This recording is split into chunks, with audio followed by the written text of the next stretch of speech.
आप सभी का आज क्लास में। तो कैसे हैं आप सभी लोग? चलिए देखना, आप पिछली क्लास में चैप्टर 3 धातु और अधातु क्या कर चुके हैं पूरा। आज हम कक्षा 10 के चैप्टर नंबर 9 लाइट यानी प्रकाश को क्या करने वाले हैं, शुरू करने वाले हैं। तो चलिए करते हैं प्रकाश की शुरुआत। सुनना, देखो सबसे पहले सवाल क्या है कि आखिरकार लाइट यानी प्रकाश होता क्या है। तो मैं आपको इसकी डेफिनेशन बताता हूं, समझिएगा कि आपके पास एक क्या है, बंद कमरा है और बहुत जोर से क्या हो रहा है, अंधेरा हो रहा है। और आपने क्या किया, कमरे में प्रवेश किया। और जैसे ही आपने कमरे में प्रवेश किया, आप टकराए किससे, खाट से। और जैसे ही आप खाट से टकराए, आप चिल्लाओगे क्या कि मम्मी री मेरे तो फूट गो का माथो। और जैसे ही आप चिल्लाए कि मम्मी री मेरे तो फूट गो का माथा, मम्मी आएगी कमरे में और आते हुए सबसे पहले क्या करेंगे, स्विच ऑन। और जैसे स्विच ऑन करेंगी, क्या उत्पन्न होगी, प्रकाश उत्पन्न होगा। क्या उत्पन्न होगा, प्रकाश। और जैसे ही प्रकाश उत्पन्न हुआ, आपको जो वहां पर उस कमरे में जो वस्तुएं रखी हुई हैं वह आपको दिखाई देने लग जाएंगी। इसका मतलब क्या हुआ बच्चों, कि जो प्रकाश है क्या कर रहा है, वह आपको वस्तुएं दिखाने में क्या कर रहा है, सहायता कर रहा है। तो परिभाषा क्या हो गई कि वह भौतिक कारण, वह भौतिक कारण जिससे हम वस्तुएं देख पाते हैं क्या कहलाता है, आपका प्रकाश। तो परिभाषा क्या हो गई कि वह भौतिक कारण जिससे हमें वस्तु देख पाते हैं या जो हमें वस्तु दिखा पाता है क्या कहलाता है, प्रकाश कहलाता है। अब हम बात करते हैं कि प्रकाश के कौन कौन से स्रोत पाए जा रहे हैं, कि आप कहां से प्रकाश प्राप्त कर सकते हैं। तो किसी भी चीज के सामान्य दो स्रोत तो होते ही हैं। एक कौन सा होता है, प्राकृतिक स्रोत यानी कि नेचुरल स्रोत। ऐसे स्रोत जो प्रकृति के द्वारा क्या है, आपको प्रदान किए गए हैं और वह हमें क्या दिखाते हैं, सामान्य वस्तु देखने में क्या करते हैं, सहायता, क्योंकि वो क्या उत्पन्न करते हैं, प्रकाश। आपका सबसे बड़ा उदाहरण क्या है, सूर्य। ठीक है ना, सूर्य क्या है, प्राकृतिक स्रोत है, प्रकृति के द्वारा प्रदत्त है और जो क्या दिखाई देता है, आपको प्रकाश देता है। दूसरा क्या है, चंद्रमा। और तीसरा क्या है, तारे। ये सभी क्या हैं, आपके प्राकृतिक स्रोतों के क्या हैं, उदाहरण हैं। दूसरा कौन सा स्रोत होता है, दूसरा होता है कृत्रिम स्रोत। और कृत्रिम का जहां नाम आता है उसे क्या कहते हैं, मानव निर्मित। और मानव निर्मित को एक नाम से और जाना जाता है, क्या, संश्लेषित। तो चाहे तो आपसे कह दे कृत्रिम स्रोत, चाहे कह दे मानव निर्मित स्रोत, और चाहे क्या कह दे संश्लेषित स्रोत, बात एक ही है। यानी कि ऐसे स्रोत जो मानव ने बनाए हैं और वह हमें प्रकाश देते हैं। एग्जाम्पल की यदि बात की जाए तो बल्ब, एलईडी, टॉर्च, लैंप, ये आदि और भी हो सकते हैं। ये सभी क्या है, वह कृत्रिम स्रोत हैं जहां जो क्या देते हैं, हमें प्रकाश उत्पन्न करवाते हैं। और तीसरा कौन सा स्रोत है बच्चों, एक स्रोत और पाया जाता है, उसका नाम है जैविक स्रोत। क्या है, जैविक स्रोत। और इसका उदाहरण है जुगनू। आपने जुगनू को देखा होगा कि जुगनू क्या करता है, अंधेरे में सामान्य प्रकाश उत्पन्न करता है, चमक उत्पन्न करता है, देखा होगा आपने। ठीक है ना, तो इसका भी क्या किया जाता है, उपयोग किया जाता है इसके लिए सामान्यतः प्रकाश स्रोत के रूप में। तो कितने स्रोत हो गए, दोबारा सुन लीजिएगा, कि वह भौतिक कारण जिससे हम वस्तु देख पाते हैं क्या कहलाता है, प्रकाश। कितने स्रोत हैं, 3। पहला कौन सा है, प्राकृतिक स्रोत। उदाहरण क्या है, सूर्य, चंद्रमा, तारे। दूसरा क्या है, कृत्रिम स्रोत। उदाहरण क्या है, बल्ब, एलईडी, टॉर्च, लैंप आदि। और तीसरा क्या स्रोत है, जैविक, जो क्या है, जुगनू। याद रखना 8 नंबर का ये आपका चैप्टर होगा लगभग, और बहुत ही सरल टॉपिक है और बहुत ही सरल क्या है, ये चैप्टर है। आप आसानी से यहां से 8 नंबर प्राप्त कर सकते हैं। आप पूरी फिजिक्स ही क्या है, आसान है। और मैं कहूं तो पूरी 10वीं की साइंस ही क्या है, आसान है। बस आप जुड़े रहिए रेगुलर, आप पाएंगे कि आप एक अच्छा स्कोर प्राप्त करने वाले 10वीं के एग्जाम में। बात करते हैं आगे, और हम बात करेंगे किसकी, प्रकाश के गुणधर्मों की। तो चलिए चलते हैं अगली स्लाइड पर। अगला हमारा टॉपिक है प्रकाश की कुछ विशेषताएं और क्या बच्चों, प्रकाश के गुण, ठीक है ना, चाहे विशेषता कहिए या गुण। और ये आपके लिए इंपॉर्टेंट है क्योंकि यहां से बहुत बार क्वेश्चन पूछ लिया जाता है। तो सुनना क्या होता है प्रकाश का जो गुण होता है।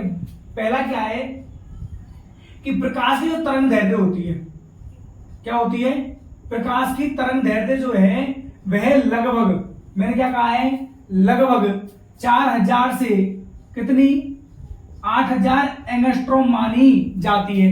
क्या कह रहा हूं, दोबारा सुन लीजिएगा कि प्रकाश की जो तरंग दैर्ध्य है वो लगभग कितनी होती है, 4000 से कितनी, 8000, ठीक है ना। वैसे तो लगभग 3800 से 7800 होती है, लेकिन लगभग 4000 के पास और कितने पास है, 8000 के, इसलिए अपन क्या कह रहे हैं, 4000 से 8000 एंगस्ट्रॉम होती है। दूसरा गुण क्या है इसका कि प्रकाश की जो आवृत्ति परास है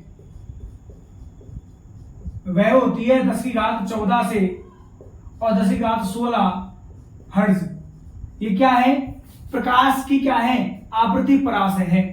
तीसरा गुण क्या है प्रकाश का कि देखो प्रकाश को कहां से आ रहा है, मैं नॉर्मल बात करूं तो सामान्यतः प्रकाश का सबसे बड़ा स्रोत क्या है हमारा, सूर्य, और सूर्य से प्रकाश आ रहा है पृथ्वी पर। तो इस सूर्य से पृथ्वी पर इस प्रकाश को आने में, सूर्य से पृथ्वी पर प्रकाश को आने में सामान्यतः जो समय लगता है बच्चों वो लगता है 8 मिनट और 19 सेकंड का। कितने का, 8 मिनट और 19 सेकंड का। यदि मैं इस पूरे ही समय को कैसे बढ़ाऊं सेकंड में, तो आप ये भी कह सकते हैं कि 499 सेकंड, ठीक है। सेकंड को एस से दर्शाया जाता है, याद रखिएगा। अब यदि आपको कंफ्यूजन हो रहा होगा सर 499 कैसे आया, तो देखना एक मिनट में कितने सेकंड होती है, 60। तो यदि आप 8 मिनट का गुणा किससे कर दोगे, 60 सेकंड से, तो टोटल कितनी सेकंड आ जाएंगी, 480 और 19 और दी हुई है तो कितनी होगी बच्चों, 499। तो याद रखना सूर्य से पृथ्वी पर प्रकाश को आने में 499 सेकंड या 8 मिनट 19 सेकंड का क्या लगता है, समय लगता है, ठीक है। बात करते हैं अगले गुण की। याद रखना सूर्य का प्रकाश जो होता है, इस सूर्य के प्रकाश की जो चाल होती है, क्या होती है, प्रकाश की जो चाल होती है, नॉर्मली प्रकाश की चाल की बात करें हम, कोई सा प्रकाश हो, उस प्रकाश की जो चाल होती है वह निर्वात में, किसमें, निर्वात में, वैक्यूम जिसे आप बोलते हैं, इस निर्वात में क्या होती है, सर्वाधिक होती है। और सर्वाधिक कितनी, 3 × 10⁸ मीटर प्रति सेकंड। दोबारा सुनना क्या कह रहा हूं मैं कि प्रकाश की चाल सर्वाधिक किसमें होती है, निर्वात में। पूछा गया क्वेश्चन है वैसे में, याद रखना कि प्रकाश की चाल सर्वाधिक किस माध्यम में होती है, तो कौन से माध्यम में होती है, निर्वात में। और ये भी याद रखना कितनी होती है, 3 × 10⁸ मीटर प्रति सेकंड होती है। तो प्रकाश की चाल सर्वाधिक निर्वात में और कितनी, 3 × 10⁸ मीटर प्रति सेकंड। अगला गुण क्या है कि प्रकाश कैसी तरंग है, विद्युत चुंबकीय तरंग है। कैसी तरंग है, विद्युत चुंबकीय तरंग है, याद रखना। देखो विद्युत चुंबकीय यानी इलेक्ट्रोमैग्नेटिक जो वेव होती है, इस इलेक्ट्रोमैग्नेटिक वेव का सबसे अच्छा गुणधर्म तो यही है कि ये निर्वात में भी क्या कर सकती हैं, गति कर सकती हैं, चल सकती हैं।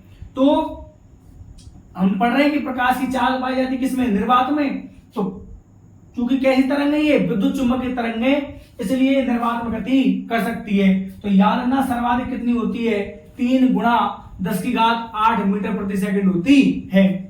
अब मैं आपसे एक बात पूछूं क्या कि मैंने आपसे कहा कि मान लीजिएगा ऊपर टॉर्च रखी हुई है और टॉर्च से प्रकाश कहां जा रहा है, नीचे, और मैंने कहा आप दर्शाइए, तो आप क्या कहोगे, आप उसको ऐसे दर्शाओगे, ठीक है ना। मैंने कहा कि प्रकाश इधर जा रहा है तो आप उसको कैसे दर्शाओगे, इस प्रकार के एरो से दर्शाओगे। मैंने कहा प्रकाश नीचे से कहां जा रहा है, ऊपर, तो आप उसको इस प्रकार से दर्शाओगे। यानी कि आपने ये जो एरो बनाए हैं ये किसको दर्शा रहे हैं, ये प्रकाश के चलने की या प्रकाश के पथ की दिशा बता रहे हैं। किसकी दिशा बता रहे हैं बच्चों, प्रकाश के पथ की दिशा। और प्रकाश के पथ की जो दिशा होती है उसे क्या कहा जाता है, किरण कहा जाता है। क्या कहा जाता है, किरण। तो याद रखना प्रकाश के चलने के जो पथ की जो दिशा है उसे क्या कहा जाता है, किरण कहा जाता है। तो दोबारा सुन लीजिएगा, तरंग दैर्घ्य कितनी है, 4000 से 8000 एंगस्ट्रॉम। आवृत्ति प्रास कितनी है, 1014 से 1016 हर्ट्ज।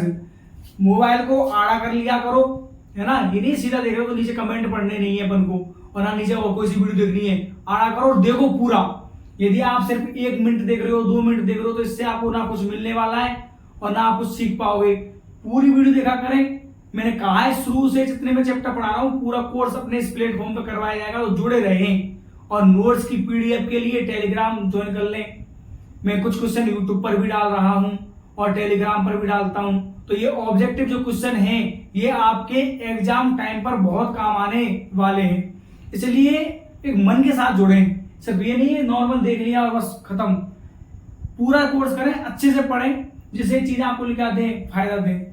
चलिएगा, तो प्रकाश को सूर्य से पृथ्वी पर आने का समय कितना लग रहा है, 8 मिनट कितने का, 19 सेकंड या 499 सेकंड का। सर्वाधिक चाल किसमें होती है, निर्वात में, कितनी, 3 × 10⁸ मीटर प्रति सेकंड। कैसी तरंग है प्रकाश, एक विद्युत चुंबकीय तरंग है। कैसी तरंग है, विद्युत चुंबकीय तरंग। प्रकाश के चलने के जो पथ की जो दिशा होती है उसे क्या कहते हैं, किरण कहते हैं। अब हम बात करते हैं क्या अगले गुण की, और आपका अगला गुण क्या है कि प्रकाश जो होता है, क्या होता है बच्चों, प्रकाश जो है वह कौन सी रेखा में गमन करता है, सीधी रेखा में। तो प्रकाश सीधी रेखा में गमन करता क्या होता है, प्रतीत होता है। यानी आपको ऐसा लगेगा कि प्रकाश एक सीधी रेखा में चलता है। तो याद रखना, प्रकाश सीधी रेखा में गमन करता क्या होता है, प्रतीत। अब आपने ये पढ़ा कि निर्वात में सर्वाधिक चाल होती है, और चाल की वैल्यू क्या पढ़ी आपने, C बराबर, C से दर्शाते हैं प्रकाश की चाल को 3 × 10⁸ मीटर प्रति सेकंड। यदि मैं बात करूं वायु में, तो इसकी वायु में जो चाल होती है वो होती है 2.99 × 10⁸ मीटर प्रति सेकंड। ये जो डंडा वो लगा हुआ है वह इसको बोलते हैं प्रति मीटर प्रति सेकंड। तो आपने पाया कि वायु की जो चाल है, वायु में जो प्रकाश की चाल है वह निर्वात में चाल के क्या है, बराबर है। तो याद रखना बच्चों, जब हम इस चैप्टर में सवाल करेंगे तो यदि आपको मान लीजिएगा वायु की चाल ना दे तो कितनी मान के चलनी है, 3 × 10⁸ मीटर प्रति सेकंड ही लेके चलना है। किसके लिए, कैलकुलेशन को सही करने के लिए, मतलब जिससे में पॉइंट को काटने में समस्याएं ना आए। ये लगभग बराबर आप पा रहे हो, 2.99 और 3। तो याद रखना, मैं यही बता रहा हूं आपको कि आप सवाल करो और सवाल में आपको चाल ना दे, वायु की चाल ना दे, तो कितनी मानना, 3 × 10⁸ मीटर प्रति सेकंड। तो ये कुछ क्या है, सामान्य गुण है किसके, प्रकाश के। और इसमें जो सबसे इंपॉर्टेंट वो क्या है, प्रकाश की चाल कितनी होती है, 3 × 10⁸ मीटर प्रति सेकंड। और प्रकाश कैसी तरंग है, एक विद्युत चुंबकीय तरंग है। अब हम बात करते हैं प्रकाश की प्रकृति की। किसकी बात करते हैं, प्रकाश की प्रकृति की। चलिएगा, अगला टॉपिक है प्रकाश की प्रकृति। देखो क्या होती है, हम सामान्यतः आपने 2 चीजें पढ़ी हुई हैं। एक तो आपने पढ़ा हुआ है कण, और एक आपने क्या पढ़ा हुआ है, तरंग। कि यदि मान लीजिए कोई भी चीज चल रही है नॉर्मली, जैसे ध्वनि है, ध्वनि क्या है, तरंगों के रूप में क्या करती है, गमन करती है। तो ऐसे ही प्रकाश के बारे में भी कहा गया कि प्रकाश किस रूप में संचित होता है, तरंग के रूप में। जबकि कुछ वैज्ञानिकों ने कहा कि प्रकाश किसके रूप में संचित होता है, कण के रूप में। तो इसकी इस प्रकृति को लेकर के वैज्ञानिकों के मध्य में मतभेद उत्पन्न होते रहे। उसका रीजन क्या था कि यदि हमें प्रकाश की प्रकृति को तरंग माने तो प्रकाश की कुछ घटना को समझाया जा सकता है। जैसे आपने बहुत सारी घटनाएं पढ़ी हुई हैं, आपने परावर्तन के बारे में सुना होगा, आपने प्रकाश की घटना सुनी होगी अपवर्तन, आप आगे सुनोगे व्यतिकरण, विवर्तन,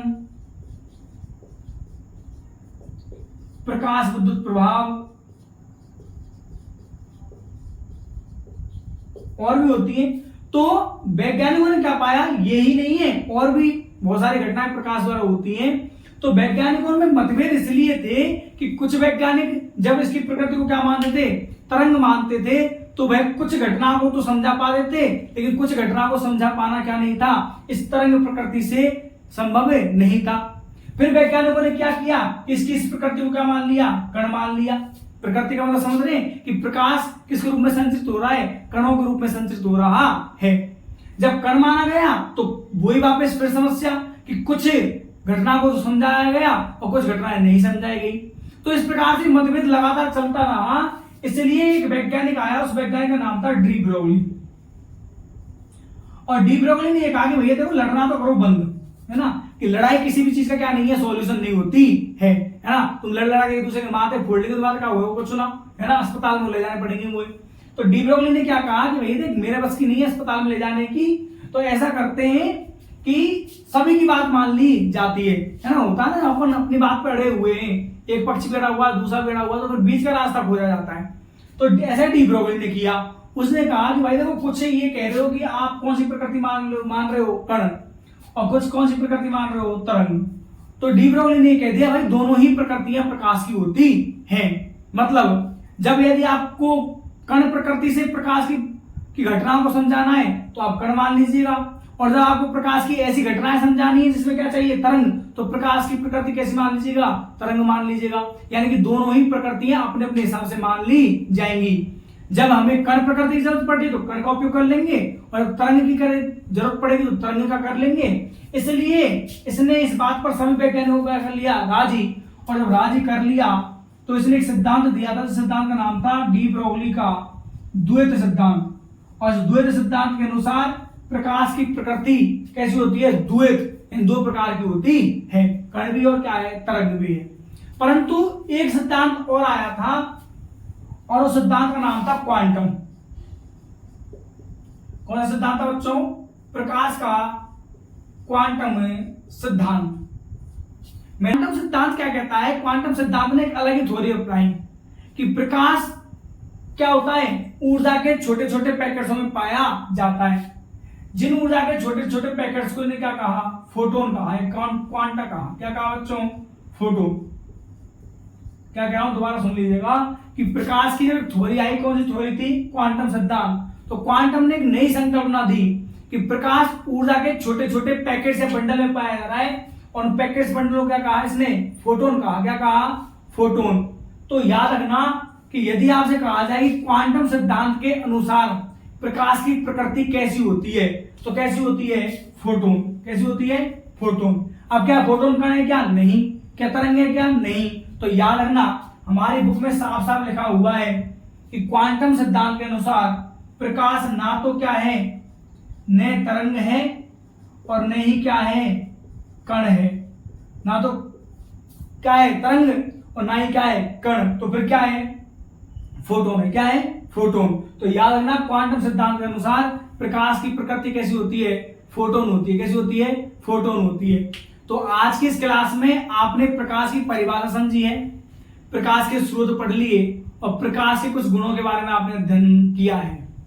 अब कल से हम पढ़ेंगे इसका पहला टॉपिक जो आपको इस चैप्टर में पढ़ना है, क्योंकि इस चैप्टर में प्रकाश के साथ साथ आपको दो घटनाएं पढ़नी है, परावर्तन व अपवर्तन।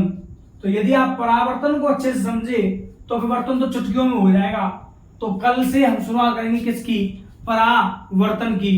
तो याद रखिएगा कि कल क्या पढ़ना है, हमें पहली घटना के बारे में पढ़ेंगे, क्या, प्रकाश का परावर्तन।